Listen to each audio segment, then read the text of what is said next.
Hey, what's up guys? Welcome back once again. So दोस्तों आज की कहानी जो एक्सप्लेन करने जा रहे हैं उसका नाम है फादरहुड। ये कहानी उन लोगों के लिए जो अपने डैड से बहुत ज्यादा प्यार करते हैं, क्योंकि ये वीडियो देखने के बाद आपको उनकी असली वैल्यू पता चल जाएगी। मीट जो कि हमारी कहानी का अहम किरदार है, वो एक शोक सभा में स्पीच दे रहा है, पर आखिर किसके लिए, इसके लिए मैं थोड़ा पीछे जाना होगा। रिच जो कि मेट की वाइफ थी, वो प्रेग्नेंट थी और मेट किसी भी तरीके का कोई भी रिस्क नहीं लेना चाहता था, इसलिए वो बार बार डॉक्टर के पास जाता है और उसने हर चीज शेयर करता है। लेकिन जब डिलीवरी की बारी आती है तो रिच उसमें गुजर जाती है, लेकिन अपने पीछे वो टीना को छोड़ देती है। और जब इस बारे में मेट को पता चलता है तो वो पूरी तरीके से टूट जाता है। उन दोनों ने साथ में कई सारे सपने देखे थे, लेकिन आज वो सारे सपने उनके सामने टूट गए। लेकिन उसकी वाइफ ने उसके लिए एक तोहफा छोड़ दिया है, जो कि है उसकी बेटी टीना, जिसको मेट को ही संभालना है। लेकिन जब वो शोक सभा में होता है तो वहाँ जब सबको बताता है कि वो खुद ही अपने बच्चे को संभालेगा, तो किसी को यकीन नहीं होता, क्योंकि वो शुरू से ही बहुत ही लापरवाह किस्म का आदमी है और इस बात से कोई भी राजी नहीं होता। लेकिन मेट अपनी बेटी को किसी को देना नहीं चाहता, क्योंकि वो उसे उसकी बीवी की दी हुई एक जिम्मेदारी है, इसलिए वो खुद उसे संभालेगा। अब एक रात जब वो सो रहा होता है कि तभी टीना रोने लगती है, तो वो उसे कहता है कि कुछ तो बोलो, आखिर तुम कहना क्या चाहती हो? क्या तुम्हें भूख लगी है या फिर तुम्हें वॉशरूम जाना है? पर वो अभी कुछ ही महीने की है, इतनी जल्दी वो कैसे बोल सकती है? अब ये बात मेट को कौन समझाएगा? अब यहाँ वो उसका डायपर चेंज करता है, लेकिन उसे फेंकने के बजाय वो उल्टा अपने साइड में दबा लेता है। इसके बाद वो नीचे आता है जहाँ पे उसकी मदर इन लॉ और उसकी मॉम भी थी। वो टीना को रोते हुए देखकर उससे पूछती है कि आखिर इसे क्या हुआ है और तुमने इसे कैसे डायपर पहनाया हुआ है? तो वो कहता है कि ये ठीक है बिल्कुल, मैं तो बस इसके दूध की बोतल लेने आया था। तब मदर इन लॉ कहती है कि मैंने इसका रोना सुन लिया है, और उनकी आंख खुल गई और वो जानती है कि मेट टीना को संभाल नहीं पाएगा, इसलिए वो उसे अपने पास रखने को कहती है। वो उसे कहती है कि वो टीना को अपने पास रखना चाहती है जब तक वो बड़ी नहीं हो जाती, और वो और उसकी मॉम दोनों उसे गांव लेकर जाएंगे जहाँ पे उसका अच्छे से देखभाल हो पाएगा और वो यहाँ पर अच्छे से काम भी कर पाएगा। लेकिन मेट नहीं मानता। वो कहता है कि आपको क्या लगता है मैं अपनी बेटी का ख्याल नहीं रख सकता हूँ? हाँ ये सच है कि मैं लापरवाह हूँ, लेकिन मैं सबको दिखा दूंगा कि कैसे बच्चों को संभालते हैं। लेकिन उसकी इन लॉ उसे बहुत ही समझाती है कि तुम भी परेशान हो जाओगे। तो आखिर मेट बोल ही देता है कि ठीक है, मैं कल सोच कर बताऊंगा। अब अगले दिन वो ऑफिस जाकर बॉस से रिक्वेस्ट करता है वो उसे कुछ दिनों के लिए वर्क फ्रॉम होम करने दे, और जब उसकी कुछ अर्जेंट मीटिंग हो गई तो वो ऑफिस आ जाएगा। लेकिन उसके बॉस कहते हैं कि ऐसा तो नहीं हो सकता, पर क्या तुम अपनी बेटी को संभाल रहे हो? तो वो कहता है कि क्यों, आपको क्या लगता है मैं उसको नहीं संभाल सकता हूँ? तो बॉस कहते हैं कि जरूर संभाल सकते हो, लेकिन ये इतना आसान नहीं है। तब मेट गुस्से में कह देता है कि ठीक है, अगर आपको ऐसा ही लगता है तो मैं ये जॉब आज से छोड़ देता हूँ। लेकिन वो उसके हौसले के आगे हार जाते हैं और उसे वर्क फ्रॉम होम दे देते हैं। अब घर आने पे उसकी मदर इन लॉ टीना के कपड़े सही कर रही थी, जिसे देखकर मेट कहता है कि आप तो जाने वाली थी ना? तो वो कहती है कि नहीं, अभी मैं कुछ दिन और रुकूंगी। तो मेट कहता है कि ऐसा नहीं हो सकता, ऐसे हुआ तो मैं पागल हो जाऊंगा। इसी दौरान वहाँ मेट का दोस्त जॉन आता है, जो उसकी मॉम के साथ ही फ्लर्ट करने लगता है, जिसे मेट को बहुत गुस्सा आता है। वो थोड़ा फ्लर्टी टाइप का बंदा होता है। अब कुछ देर बाद वो दोनों बच्चों की शॉप पर जाती हैं, जहाँ पर जॉन यहाँ भी एक लड़की के साथ फ्लर्ट करने लगता है, लेकिन मेट उसे घर वाली बात का बदला यहाँ पर ले लेता है और उसकी सेटिंग खराब कर देता है। वो उस लड़की से कहता है कि जॉन घर पर डायपर पहनता है और उसे एम्बैरेसमेंट फील करवा देता है। अब घर आने पे उन दोनों में इस बात को लेकर बहस होना शुरू हो जाती है और ये सब टीना देखती रहती है। अब कुछ दिनों बाद जब वो अपनी माँ के साथ टीना को लेकर पार्क जाता है, जहाँ पे वो टीना की कार को ठीक कर रहा था, और इस बात से वो फ्रस्ट्रेट होकर बहुत गुस्सा हो जाता है। तब उसकी माँ उस चीज को बहुत ही आसानी से कर देती है और उसे समझाती है कि हर चीज में इतनी जल्दीबाजी नहीं की जाती, तुम्हें आराम से काम लेना पड़ेगा, मुझे तुम पर भरोसा है, तुम ये कर सकते हो। अब कुछ समय के बाद वो दिन भी आ जाता है जब मेट की मॉम और मदर इन लॉ के गाँव जाने का टाइम आ जाता है। वो टीना को मेट के साथ छोड़कर जा रही थी।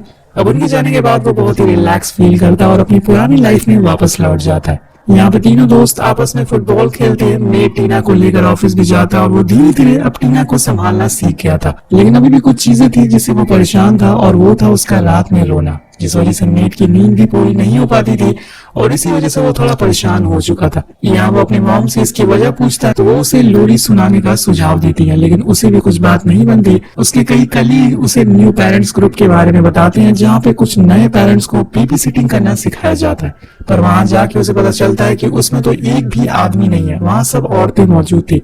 लेकिन उसे कुछ ज्यादा फर्क नहीं पड़ता। वहाँ वो उन सबके सामने अपनी सारी प्रॉब्लम शेयर करता है, जैसे कि वो बहुत रोती है और वो घंटों तक रोती रहती है। लेडी उसे सुझाव देती है और कहती है कि मेरी बेटी जब रोती है तो मैं वैक्यूम क्लीनर को ऑन कर देती हूँ, जिससे वो चुप हो जाती है। तुम भी ऐसा ट्राई कर सकते हो, क्या पता वो चुप हो जाए। तो मेट उस दिन ऐसा ही करता है और लकीली टीना चुप हो जाती है, जिससे वो बहुत खुश होता है। चलो वहाँ ग्रुप में जाने का कुछ तो फायदा हुआ। अब नेक्स्ट डे ऑफिस में मेट प्रेजेंटेशन दे रहा होता है कि तभी उसे टीना की रोने की आवाज आती है। वो अपना सारा काम छोड़कर उसके पास जाता है और फौरन वैक्यूम को ऑन कर देता है। यहाँ पे इस चीज से औरों को भी दिक्कत होने लगती है और मेट टीना को गोद में लेकर अपनी प्रेजेंटेशन देता है, जो कि देखने में बहुत ही अजीब था, जिससे उसके बॉस को थोड़ी दिक्कत भी होती है। लेकिन वो भी उसे ऐसे के लिए छोड़ तो नहीं सकता है। लेकिन काम खत्म होने के बाद बॉस उसे अपने कैबिन में बुलाते हैं और उसे किसी बेबी सीटर को हायर करने को कहते हैं, क्योंकि ऐसे वो काम पर ध्यान नहीं दे पाएगा। लेकिन तभी वहाँ पर एक कलीग आकर उसे कहती है कि उसका प्रेजेंटेशन करने का तरीका बहुत अच्छा लगा, इसलिए वो उसके प्रोजेक्ट को हाँ कर देता है, जिससे कि उसके बॉस भी चुप हो जाते हैं। और तब तक मेट को भी समझ आ जाता है कि अब उसे बेबी सीटर को हायर करना ही पड़ेगा। तो फाइनली एक लड़की को हायर कर लेता है और इसके बाद फिर वो जॉन के साथ पार्टी करने के लिए निकल जाता है, जहाँ पे जॉन उसे कहता है कि तुम्हें अब उस बेबी सिटर के साथ मस्ती करना चाहिए। लेकिन मेट रिच को भूल नहीं पाया, वो ऐसे ही उसकी जगह किसी को दे नहीं सकता है, जिस वजह से वो वहाँ से घर आ जाता है और इस बेबी सिटर को वहाँ से जाने को कह देता है, क्योंकि वो नहीं चाहता कि उसके और टीना के बीच में कोई तीसरा शख्स आए। अब नेक्स्ट डे वहाँ उसकी मॉम आती है, जो उसे याद दिलाती है कि आज टीना को डॉक्टर के पास चेकअप के लिए ले जाना है, पर वो भूल चुका था, इसलिए वो फौरन उसे फटाफट डॉक्टर के पास ले जाता है, जहाँ जाके उसे लग रहा था कि शायद डॉक्टर उसे कहेंगे टीना की ग्रोथ सही से नहीं हुई है। लेकिन वो ऐसा कुछ नहीं कहती, बल्कि वो मेट की तारीफ करती है। एक मर्द होने के बावजूद उसने अपनी बेटी को बहुत ही अच्छे से ख्याल रखा है, वो बिल्कुल ठीक है। अब ये सुन के उसकी मॉम उस पर बहुत ही प्राउड फील करती है और वो उसे 3 दिन मियामी आने को कहती है, जहाँ उसका गांव है, क्योंकि वहाँ उन्होंने टीना के लिए एक फंक्शन भी रखा हुआ है। असल में दोस्तों मेट को वहाँ जाना पसंद नहीं है, लेकिन ये अपनी बेटी के लिए वहाँ जाने के लिए तैयार हो जाता है। अब वहाँ जाने को उसे सब कुछ याद आने लगता है और उसकी वाइफ को बहुत ही मिस करने लगता है। अभी उसकी मदर इन लॉ आकर उससे कहती हैं कि अब उसे दूसरी शादी कर लेना चाहिए, उसकी लाइफ में किसी औरत की जरूरत है। इस बारे में मेट उस रात बहुत सोचता है, लेकिन आखिर कैसे वो किसी और को रिच की जगह दे सकता है। टीना इस चीज को एक्सेप्ट कर पाएगी? इसी सोच के साथ वो शादी का प्लान को ड्रॉप कर देता है। अगले दिन वो फंक्शन भी पूरा हो जाता है, जिसमें सभी मेट और टीना को देखकर बहुत खुश थे, क्योंकि वो बहुत दिनों बाद यहाँ पर आए थे। देखते ही देखते समय बीत जाता है, टीना बड़ी हो चुकी है। मेट उसका स्कूल में एडमिशन भी करा देता है, जहाँ पर रिच अपने बच्चों को हमेशा से पढ़ाना चाहती थी। लेकिन वहाँ के टीचर टीना से खुश नहीं थे, क्योंकि लड़की होने के बावजूद वो पैंट्स में आती थी। और जब जब वो मेट से इस बारे में बात करने की कोशिश करती है, वहाँ से भाग जाता है। हम देखते हैं कि टीना रिच की तरह ही एकदम स्मार्ट और बहुत ही होशियार किस्म की लड़की है, और ये बात मेट भी अच्छे से जानता है। यही वजह है कि वो उसके साथ खेले गए एक भी गेम में जीत नहीं पाता है। अब इसी तरह से कहानी आगे बढ़ती रहती है और एक दिन जब वो उसके साथ पार्क में होता है, तो वहाँ उसकी मुलाकात शैरन नाम की लड़की से होती है, जो असल में ऑस्कर की दोस्त थी, जो कि जॉन का दोस्त है। तो प्लान था कि शैरन को मेट से मिलवाना, और कोइंसिडेंटली ये उसका निकनेम रिची होता है, जो मेट की वाइफ थी। अब मेट को पता चल गया था कि ये सब ऑस्कर ने किया है, लेकिन वो वहाँ से भागता नहीं है, बल्कि उसके साथ बातें करता है, जिसमें मेट को पता चलता है कि शैरन असल में एक एडल्ट कार्टून में काम करती है, जो हर रोज टीना और जॉन देख, और आज रात वो वही देख रहे थे। लेकिन मेट उसे बंद कर देता, क्योंकि वो एक अडल्ट शो था। उसी दौरान जॉन उसे शैरन के बारे में पूछने लगता, लेकिन वो नहीं चाहता कि वो किसी लड़की के बारे में टीना के सामने बात करे। पर जॉन चुप नहीं होता और बोलता ही रहता है, जिससे टीना को थोड़ा बहुत तो पता चल ही जाता है कि असल में यहाँ क्या हो रहा है। कहानी आगे बढ़ती है और कुछ दिन बाद एक बच्चा टीना को स्कूल में परेशान करता है, क्योंकि उसके डैड हमेशा उसे पैंट पहना कर भेजते थे, जिसे लेकर दोनों में लड़ाई हो जाती, तो प्रिंसिपल को मेट को बुलाना पड़ता।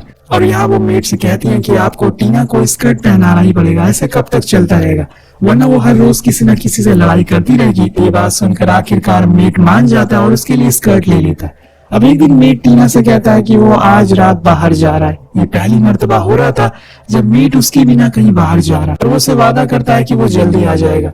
ये सुनकर टीना थोड़ा उदास हो जाती है, तब वो उसे रिच का एक लॉकेट गिफ्ट करता है, इसे उसने अभी तक संभाल कर रखा था। इसे पहन के वो सो जाती है और मेट शैरन से मिलने जाता है, जहाँ पे दोनों बहुत सी बातें करते हैं, और ये कहीं न कहीं एक दूसरे को पसंद भी करने लगे थे। यहाँ रिच के बाद शैरन ही एक लड़की थी जिसका साथ उसे पसंद आ रहा था, लेकिन उसकी वजह से वो टीना से दूर होता जा रहा था। ज्यादा समय टीना को उसकी दोस्त के घर छोड़ दिया करता था, जहाँ पर अब टीना को भी एहसास हो रहा था कि वो अपने डैड से दूर हो रही है और उन्हें मिस भी करती थी, पर वो उनसे कुछ नहीं कहती। पर वही मेट शैरन के साथ एक अच्छा समय बिता रहा था। लेकिन एक दिन टीना जिद करती है कि वो इस वीकेंड घूमने जाएगी, तो मेट भी मान जाता और फिर उस दिन वो दोनों घूमने जाते हैं। लेकिन वहां पर मेट ने शैरन को भी बुलाया था, ताकि वो उसे टीना के बारे में बता सके और उसे मिलवा भी सके, लेकिन वो ये बताने में हिचकिचा रहा था। लेकिन तभी वहाँ पर सामने से शारन आ जाती है और यहाँ पहली बार उसकी और टीना की मुलाकात होती है। यहाँ उन दोनों में बहुत अच्छी दोस्ती हो जाती है और टीना साथ में बहुत ही एंजॉय करते हैं। पर जब रात में सोने की बारी आती है तो मेट टीना को बिना किस किए वहां से चला जाता है, जिससे उसे पता चल जाता है कि वो असल में अपनी बेटी से दूर हो रहा है। तो वो दोबारा उसके रूम में जाता है और उससे किस करके आता है, जिसके बाद वो ये बात शारन को भी बताता है। शायद वो अपनी खुशी के लिए अपनी बेटी को अपने आप से दूर कर रहा है, इसलिए मैं तुम्हें पहले ही बता देना चाहता हूँ कि वो हमेशा मेरे लिए सबसे पहले होगी और आगे भी ऐसा रहेगा। जिससे शारन भी राजी हो जाती है और फिर वहाँ से अपने घर चली जाती है। अगले दिन जब टीना स्कूल में स्कर्ट पहनकर जाती है तो सारे बच्चे उसे बुली करना शुरू कर देते हैं क्योंकि उसने स्कर्ट उल्टी पहनी थी और इसी चक्कर में वो एक झूले से गिर जाती है, जिससे कि उसके सर पर चोट आ जाती है। जब इस बात की खबर मेट को मिलती है तो वो शारन के साथ सो रहा था, लेकिन जब वो अपना फोन देखता है तो फौरन भागते हुए मेट के पास आता है। उसके सामने रोते हुए उसे सॉरी बोलता है, लेकिन टीना कहती है कि इसमें उनकी कोई गलती नहीं है। मेट कुछ नहीं सुनता, वो वहाँ से फौरन शारन के घर जाता है और उसे आज हुई सारी बातें शेयर करता है और ये भी बताता है कि अब वो उसके साथ नहीं रहेगा, क्योंकि आज जो भी कुछ हुआ उसकी बेटी के साथ शायद उसकी वजह से हुआ है। इन दोनों के साथ आने के बाद वो अपनी बेटी से दूर होता जा रहा है, इसलिए वो चाहता है कि वो अब अलग हो जाए। शारन को भी ये बात समझ आ जाती है, लेकिन उसे बहुत ही बुरा लगता है और वो रोने लगती है, लेकिन वो बिना कुछ बोले ही वहाँ से चली जाती है। हालांकि दोस्तों मेट को शारन से ब्रेकअप करके अच्छा नहीं लगता, लेकिन उसके लिए उसकी बेटी की खुशी सबसे पहले नंबर पर है। वेल नेक्स्ट डे उसके लिए एक और परीक्षा आती है। जब वो अपने ऑफिस पहुंचता है तो उसके बॉस उसे बताते हैं कि उसे क्रोटिया जाना होगा 1 महीने के लिए, लेकिन वहाँ वो अपनी बेटी को नहीं ले जा सकता, जिस वजह से मेट साफ साफ मना कर देता है। पर बॉस कहते हैं कि आखिर कब तक तुम ऐसी अपॉर्चुनिटी छोड़ते रहोगे, तुम्हें कुछ फ्यूचर के लिए सोचना होगा। इस ट्रिप पर जाने से तुम्हारी सैलरी और तुम्हारी पोजीशन दोनों बढ़ जाएगी, जिस वजह से मेट हाँ कर देता है। पर इसके लिए उसे टीना को अपने गांव में छोड़ना पड़ेगा, उसकी नानी के पास। लेकिन जाते टाइम वो शारन के बारे में उसे पूछती है तो वो बताता है कि हम लोग अब अलग हो गए, और इस बात से टीना को बहुत बुरा लगता है तो वहां से भागने लगती है। लेकिन वो बहुत उसे समझाता और फिर आखिर में वो उसे लेकर गाँव पहुंच जाता है, जहाँ पे उसकी नानी उसे उसकी मॉम का रूम दे देती है और फिर बाद में उसे रिच के बारे में बहुत सी बातें भी बताती हैं।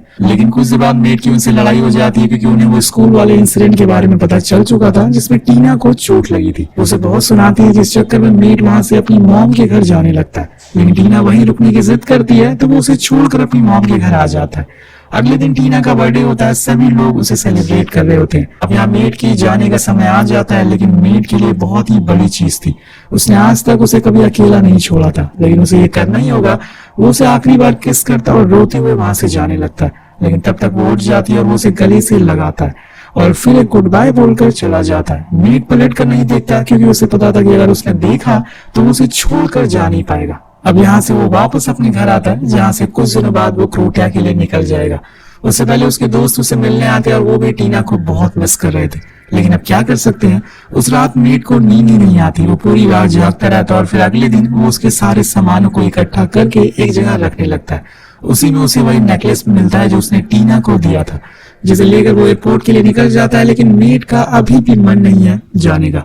वो एयरपोर्ट पर तो बैठा हुआ है, लेकिन उसके दिमाग में बस टीना की यादें चल रही है। वो चारों तरफ देखता है तो उसे उसके साथ बिताए हुए सारे पल याद आते हैं। उसका वो स्कूल का पहला दिन, जब वो पहली बार खुद के पैरों से चलना सीख रही थी, जब वो शारन से मिलने गई थी पहली बार।